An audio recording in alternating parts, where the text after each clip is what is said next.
আসসালামাইকুম। ষষ্ঠ শ্রেণী 88 পৃষ্ঠা বীজগণিত 4.3 এই যে 13 নম্বর উদাহরণটা আজকে করাবো। দেখেন এখানে আছে যোগ করো 5a plus 3b minus C square. আবার এখানে আছে minus 3a plus 4b plus 4c square. আবার কমার পরে দেওয়া আছে a minus 8b plus 2c square. আসলে এখানে যদি এইভাবে দেওয়া থাকে তো এখানে সদিশ আকারে সাজাতে হবে, তারপরে আমাদের অঙ্কটা করতে হবে। তো প্রথমে আমি অঙ্কটা তুলে নিছি। অঙ্কটা তুলে নেওয়ার পরে আমি এখন এই যে সাজাচ্ছি, প্রথম লাইনটা সাজাচ্ছি 5a plus 3b plus C square. এখন দ্বিতীয় লাইনটা সাজাবো, কমার পরে যেটা আছে সেটা সাজাবো। এখানে আছে minus 3a plus 4b plus C 4c square. তো আমি এখানে লিখতেছি, এখানে যেহেতু 3a মাইনাস আছে তাহলে minus 3a plus 4b plus 4c square. তারপরে আছে a, শুধু a মাইনাস 8b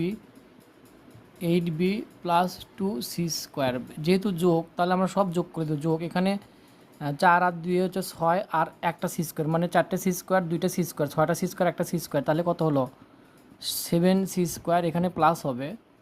তারপর এখানে দেখেন এই দুটো যোগ আছে, প্লাস 3b আর 4b, 7b থেকে 8b যদি বাদ দেন শুধু বি থাকবে, কারণ 7টা বি থেকে একটা বি বাদ দিলে শুধু বি থাকবে। বড় সংখ্যার আগে মাইনাস তাই মাইনাস। আবার এখানে দেখেন এখানে কোনো চিহ্নই না, তাহলে 5 প্লাস 5a, এখানে কোনো চিহ্নই না, তাহলে প্লাস a, 5a আর একটা এ, 6টাতে 3টে বাদ দিলে 3a হয়, 3a হয়। এটা আমাদের কাঙ্ক্ষিত অ্যান্সার, নির্ণয় যোগফল আমাদের লিখলেই হয়ে যাবে। তো বইয়ে ওইভাবেই সমাধান করে দেওয়া আছে, দেখেন একদম ইজিলি করে দেওয়া আছে। তো আমরা পাশাপাশি এইভাবে অঙ্কটা সমাধান করব। সবাই ভালো থাকবেন।